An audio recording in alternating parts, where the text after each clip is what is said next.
Hi and welcome. I'm Mikael Lindberg and this is the Better Waves show.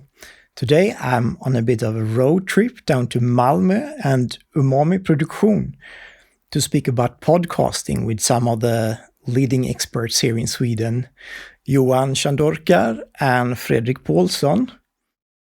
And podcasting is something that is dear to my heart because I'm also doing a bit of editing with the podcasting. And it's been growing rapidly the last couple of years, especially now during the pandemics. So stay tuned.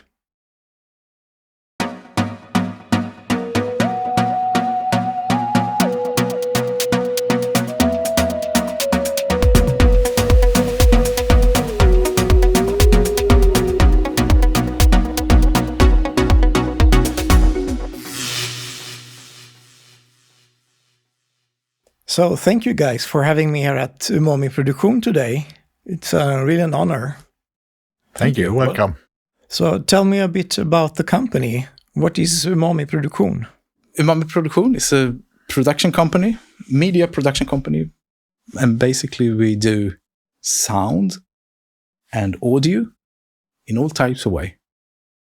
And we've been around for 10 years, almost 10 years. And we started out as we were doing work for the Swedish National Public Radio. And so that was like where we started. That was like the main thing. But then we have developing more and more podcast producing. And we also produce audio guides and sound walks and that kind of work. So everything is sound-based.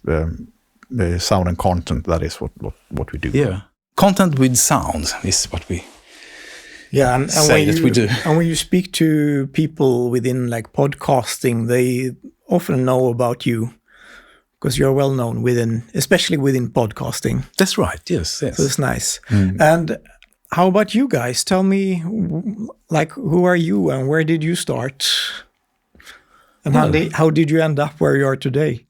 Yes, as Fredrik said, it's been almost 10 years ago since we started Umami Produktion. But I think we first met at Swedish Radio here in Malmö when we used to work with different programs. I'm a sound engineer and Fredrik is more into content and storytelling. So you, Fredrik, you were doing different kind of radio shows at Swedish Radio.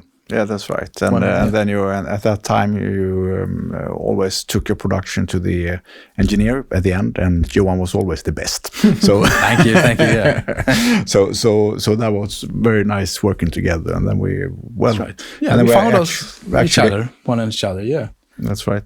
Starting at the early point to talk about collaborations in some way, and finally Swedish Radio wanted. Not only us, but others also to start their own production company. So that's what we did almost 10 years ago. And looking back now, it was in 2011. And so among us, there was some other production companies that also started at that point of time. Exciting. And we started out with 2 big assignments. We had 1 program each, you could say. And then but we don't do any of those programs anymore. But now we have developed other concepts and other programs, and of course it's good to have something to start with, like a base that's that you're going to have a job for a while. Definitely, yeah. And then after a while we lost that contract with Swedish Radio for those 2 shows, but we along the way we received other contracts and other commitments with other companies that we could help doing, for example, podcasts. Well, the podcast market has developed in Sweden, so the last 4 or 5 years it has grown enormously. And now I see you have a bit of programs with the Swedish Radio again. That's right. We have been doing channels. We have been doing different programs for the Swedish Radio during all these years, and we still do. But the podcast part of it has grown very much. So Yeah, we do yeah, a lot of podcasts now in different And ways. also some other large companies, like you have Dagens Industri, which is That's right. The Bonniers. quite similar to what you call Financial Times in the US, the financial news company here in Sweden. And That's right. you have some of the regions. That's also. right. Council podcasts for councils and university and some science teams that has made their own podcast. That's a new way to look upon how you do a podcast and in all those new podcasts that we have made now this last 2-3 years, there's more what they want us to do, not only to help them with the technical parts of a podcast, but also the content, which Fredrik is very good at. And it's very different because Dagens Industri, for example, we do editing for. So they make the content and then we edit it and we make it like to a smooth product, quick and fast. And but then in other for the councils, for example, we often help them with a workshop to start with, and then to develop the concept, and then we figure out how big the part is that they're going to do and what our part is. Because I mean, in almost all cases, making podcasts is, especially for councils and different kind of like that, then it is always some kind of collaboration that you bring your part, but they have a lot of the content themselves, so you need to help them to shape it and figure out what actually they are talking with. What are they talking about? Yes, what is the message? What should they be talking about? Yeah, what is that they want to talk about, and what is the message? Actually, great. to people. And what do you think are the uses for podcasts in our everyday life? What would you say is a... Well, it's like the air you breathe. Yeah, everyone's gonna need to have people a it is, podcast. I think. People are listening so much to podcasts, and you're doing it for different reasons. I mean, you're doing it for entertainment, obviously, but you're doing it to learn something about yourself and learn something about your work or your interest in business and everything. And often, many people use it as both. I think they listen to something that is entertaining, but also help give them some insights into whatever you're interested in. For knowledge and it's I heard someone, now it was with audiobooks, but it's a little bit similar to podcasting, but he called it his university when he was in his car, so then he could listen to all this good information and learn things. That is really good. That is the best thing, and it's the same with radio. I mean, even if most radio programs, of course, also are distributed as podcasts, but and maybe take some more time to produce, but it's still easy to produce radio, and that is that is like the nice thing, that you can make it easy and everybody can do it, and I mean, radio consists of two things. I mean, one thing is the storytelling, which is what we have done since in the cave. I mean, telling stories about what happened to me this day. And the other thing is the conversation, which we also has done always, and that is like the two main things of being human. And radio is really is the media for that. And podcast is, I would say, even better, because you can choose what you want to listen to when you want to listen to it. If you compare it to radio, That's right. Yeah, absolutely. You choose for like yourself one step, what you're interested in. one step ahead. I think it's not, you don't necessarily need to even, I mean, when I talk about radio, I think about podcasts as well, because it is like you listen to the radio program as a podcast. Yeah, it's like it's a similar medium, you could say. Yeah, definitely. And also, since as you asked, the question was, what's the future for podcasts in a way? And as we already seen, a bigger demand for content, and as we said, that we are now seeing that councils and governments and bigger companies wants to make their own podcast, and maybe not to have an episode every week, but maybe they do like 6 episodes and that's it. 6 episodes of one strong content and theme, and then maybe they want to do another 6 episodes, but then maybe change the discussion in those upcoming episodes maybe. And that's what's good for us with our background, since we worked with Swedish radio and mostly what we call in Sweden P1, Program 1 at Swedish radio, which is, well, how do we explain P1 for the P1 viewers? is like the NPR. Similar to NPR. That's talk shows and discussions, or debate. That's right. It's a speech Speaking content. channel. Yeah, a lot of right. like information and That's right. So that's what we try to bring to those new ways of making podcasts for a bigger audience maybe, and also bigger contractors. And what would you consider would be some reasons for a business or individual to create a podcast? I think that is, you want to listen to it because you think it's interesting, and you want to do it because you have something to say. That is, and I mean, for it's, of course, it's different if you're an individual or a business, but I think the main thing is that you, it is a way to communicate what you want to do, but it's not like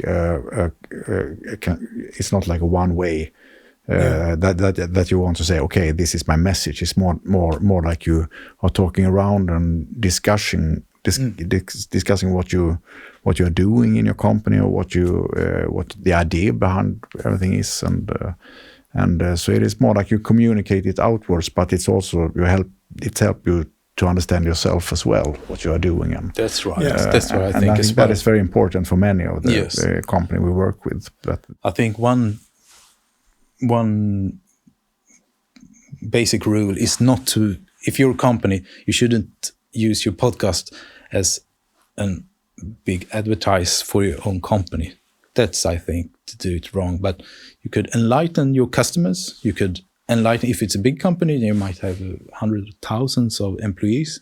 You could also do the podcast for your own staff, for your own like employees. An internal communication channel. But it might be also good for someone outside the company to listen to it. So it's like, yes, for enlightening. Yeah, that's right. It's not the marketing. If you look upon it as a marketing tool, you might be wrong. Yeah. But it is like you show your interest. This is what I'm interested in, or this is what we are interested in. Yeah. And that makes it interesting to other people as well. And I mean, if you have a company, then your products are made not only to make money, but you can sell them because you offer something to people that can help them in their everyday lives. And of course, that is a good thing to communicate and show them how. Yeah, but they can, for good and for bad. I mean, it's important to be true and honest with your clients. I mean, that's right. But we work. We do. I think most of the things we do are either it is for like magazines or that kind of like Dagens Industri or a newspaper that also already are making content themselves, or it is more for non-profit organizations or the city councils that we're talking about, organizations like that. That's most of our customers come from that. And then it's more just communication about. Yeah, that's right.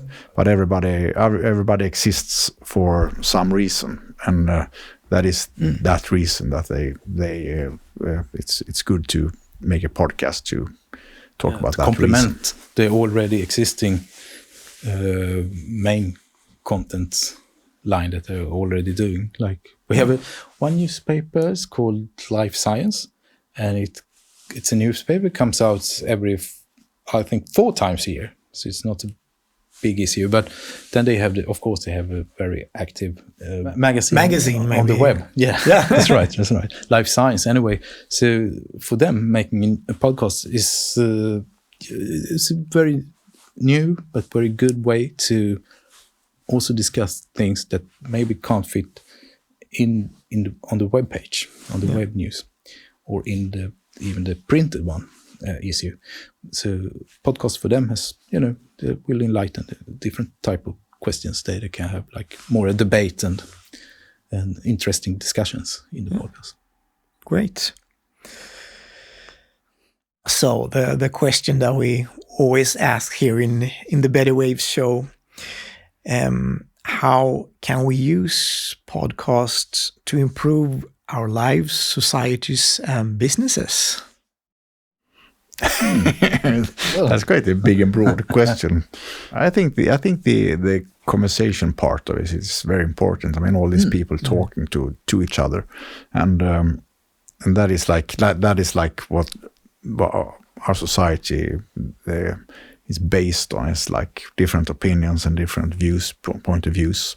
So that is like the conversation itself is very, very important, I think. Yeah, so you can say it's like communication. Communication. So, when we talk about communication, I associate more with like you have a message, you want to reach out with it, and you want to communicate it. But this is more like, okay, we have to talk about this, and so we can hear what do you think about that, and what are your experiences, and that is a fundamental things, both to develop new things, but also to understand yourself, and of course all those conversations and all those talks out there is maybe not that interesting, or it doesn't really, it's better or for better or worse, but I mean that people are talking is really to each other. That is a really it's important thing for people to understand different subjects, and absolutely it's a good way to an easy form to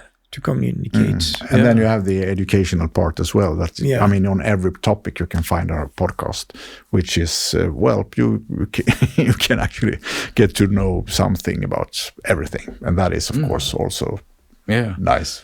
And I think podcasts are most of the time they are good at making you aware of a subject and just like bring you the topic. This is what this is about, and then you can go and read about it, or if you're interested, you can learn like deeper understanding about the podcasts. They go on the surface and show you that this is here and this is what we. Absolutely. And I think also if we go back to another question, the future for podcast. Yeah. Now we have seen this evolution with Clubhouse, which is I don't know if you've seen it, Fredrik.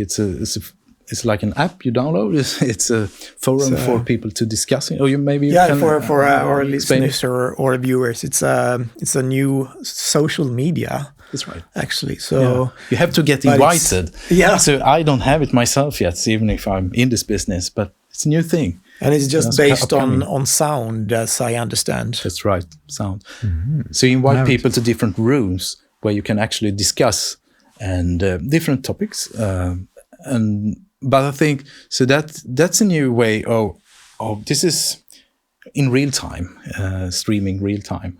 So you have, if you want to participate within a room with a special topic, you first have to get invited, as it is now. But then it's going to be, I don't think, possible to just jump into any room where there is an interesting discussion going on. So and this has come up because people need to, they want to discuss things, but not only with their closest friends, but also maybe with people that live abroad in other countries, in other parts of the country.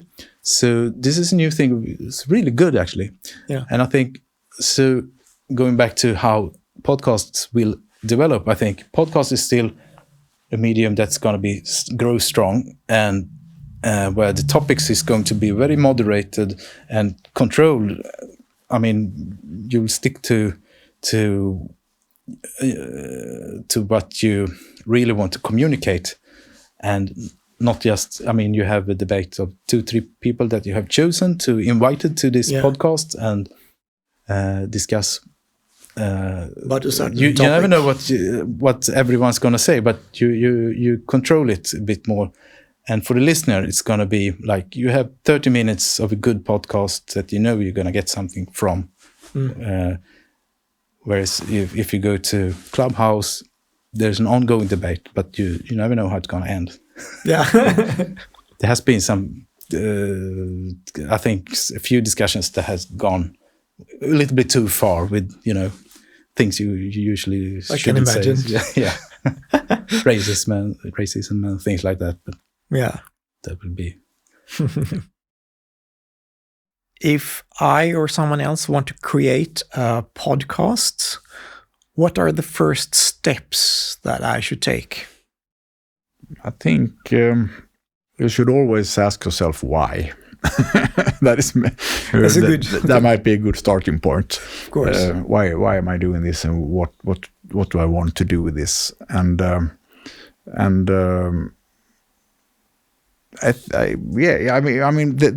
hardest and most important questions are always the easiest to ask. I mean, it's like if you're telling a story, you want to know what is happening, and if you're making a podcast, you want to know why am I doing this? What do I want to do?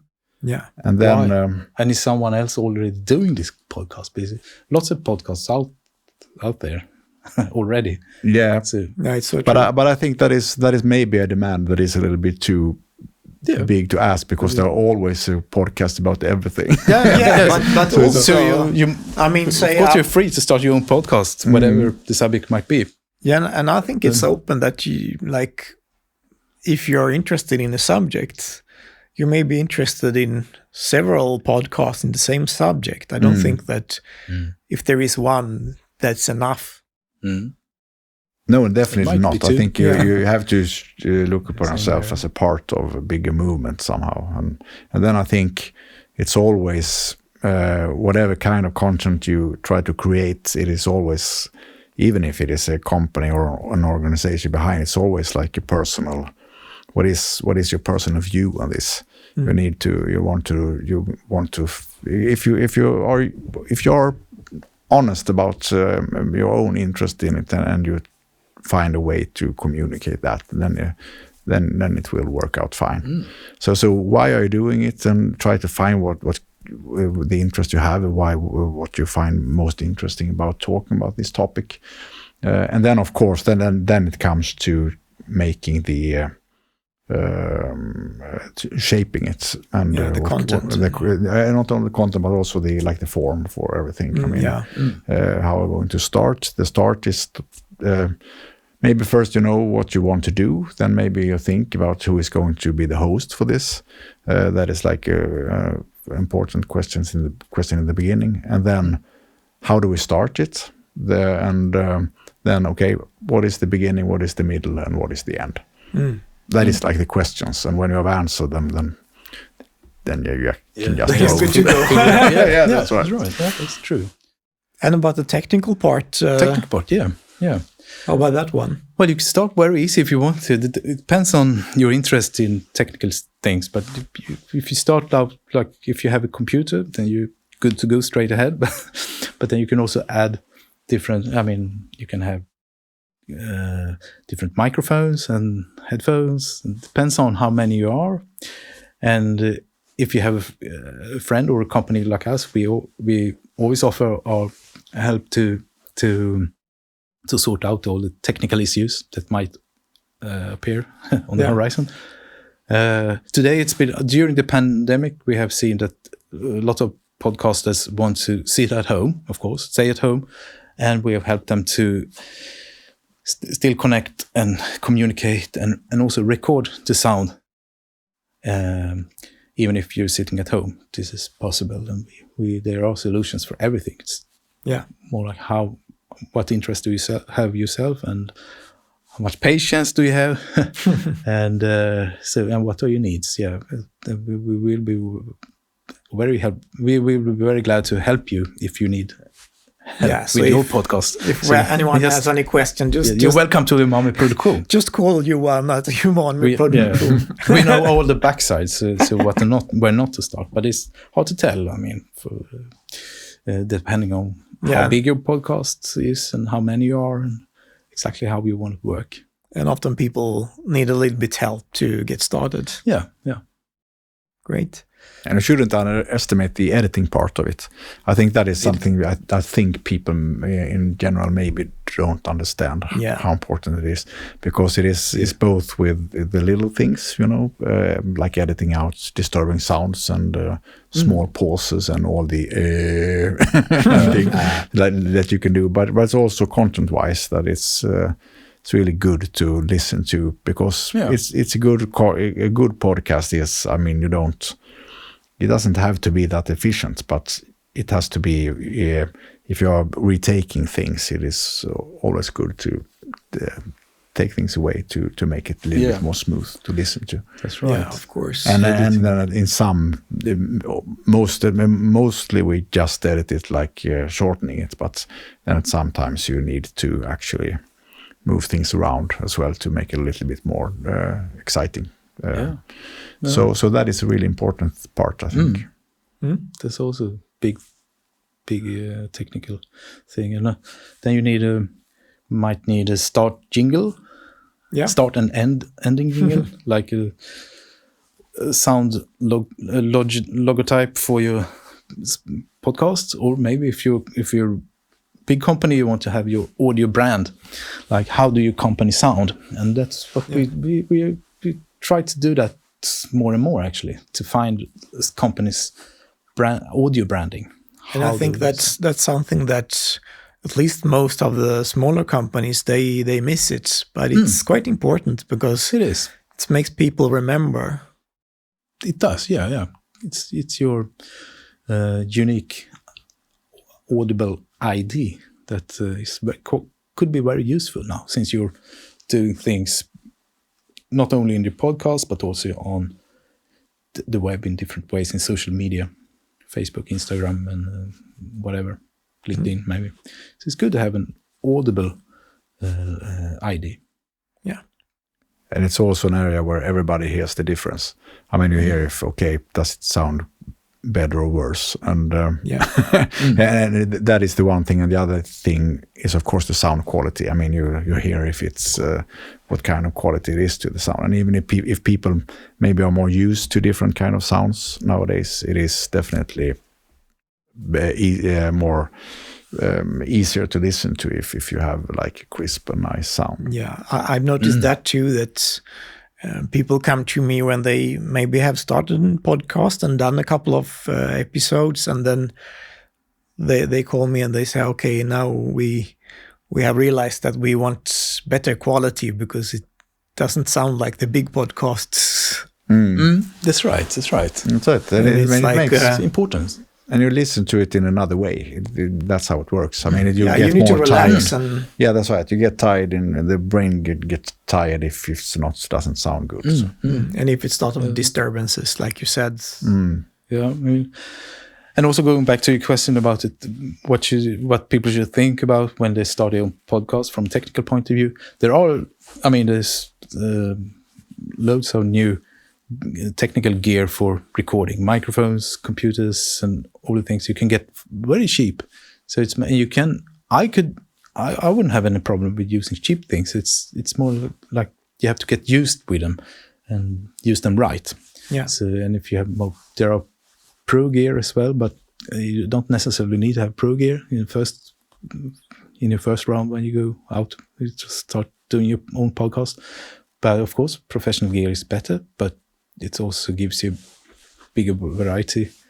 So depending on how you want to work. And it may also be harder to use, maybe. Yeah. For a beginner, yes. But yeah, there's a lot of things out there that is quite affordable. So don't be afraid to start somewhere with the affordable gear. Sounds good.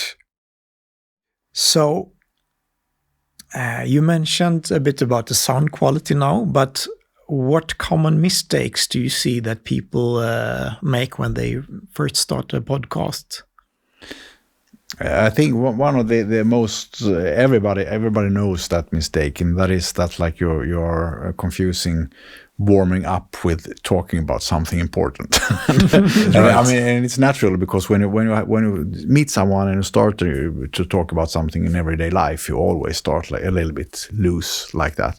We call it a cold start. And sometimes you can use a cold start to get in an atmosphere or something, but that's something you can do for like 30 seconds and not 8 minutes, I think. Yeah. So that is like the most that it takes time until people start to understand this is what we are talking about, and then the interesting part starts.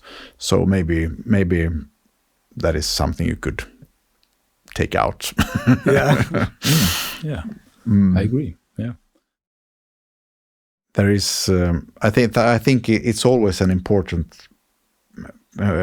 thing to, or a difficult thing is to find the balance when you're planning your podcast. Is like people tend to either be too prepared, so they make a script and think out everything they're going to say, and then they lose like the spontaneity of everything when they're recording it. And the other side is that people just think that they could just improvise, and all good improvisations always need you need to have something to build the improvisation upon. So the balance between planning and improvisation is very important, I think, to find the right balance.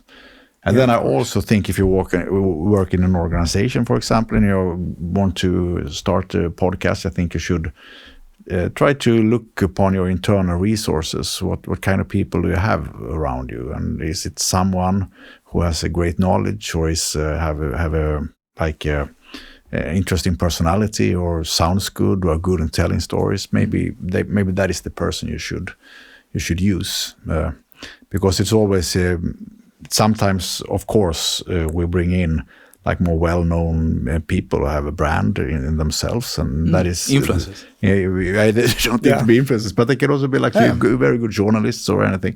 And they have that is good in many ways, because they know what to do, and they are very very secure in their how they are doing things. But at the same time, if you have somebody from inside the company or the organization, they might know things that the journalists or the outsider doesn't know, and that is also something you can think of. Do you want the either or other? Yeah, I think that is some. I agree. Yeah. Some tips. We have more, but that is short. Short review thesis. That's right. So, if our listeners want to know more about you, where should they look? Well, you're always welcome to contact us. Umami Produktion, based in Malmö in Sweden, south of Sweden. Yeah. And we have a website, umamiproduktion.se. Yeah. And produktion is in Swedish, so it's with a K, not a C, but a K. umamiproduktion.se. Yeah, I think we'll put a link below so our listeners or viewers can check it out. Yes. Any like books or other sources that has inspired you guys, or that you want to share with the audience? Like tips for upcoming podcasts? What do you say, Fredrik? Well, I think I've always been very inspired by the American radio, NPR, and This American Life is a show now that a lot of people listen to, and I used to listen. I actually lived in New York in the 90s when they started almost, and that was like a huge thing for me, why I wanted to work with radio, because I thought it was such an amazing show. And that differs a lot, of course, from the most regular podcast, because a regular podcast is maybe easy to produce and have two people sitting at a table, while those big American shows has grown really, really big. I mean, and they are very expensive, and they have. I saw like an amount of how many listeners has listened to Serial, the podcast Serial, and that is like I think it's 200 million or something. Wow. It is like so in in America it is possible actually to make documentaries with a big budget and reach maybe 10 or 12 million people, and a lot of companies do that. And of course, we can't do that here, but at the same time, what they are doing and how they are, what they are doing and what they are thinking about what they are doing is inspiring for anybody, even if you work in a different format. So I think those podcasts, like they made one called S-Town. Have you heard that one? Shit Town. No. So it's, and there's also a great podcast about Dolly Parton. Dolly Parton's America. That's right. Which is really about the big divide in the American society, where Dolly is the only one maybe unifying left and right in America. Yeah. and that it's such a great podcast. It's really it's a wonderful. good story on many levels. Yeah, it is, and it's so nice produced, and many of the people who are working with shows like that, they have made I don't remember her name, but it's a comic artist who made like a reportage about producing radio or producing podcasts as a comics book, and that is really good about how do they work and how do you could think about it. It's called On the Wire, I think. We will find the link, but I think that's the title. Yeah, we can put it also in the description. Down below. Yeah, of course. Good. Thank you so much, Johan and Fredrik and Umami Produktion, for having me here. It's been very interesting. Good to have you here. Thank you. And to our audience, thank you for tuning in. And if you want to see more episodes, please subscribe. You can find us on YouTube and all the major podcasting platforms. I hope you enjoyed. Bye.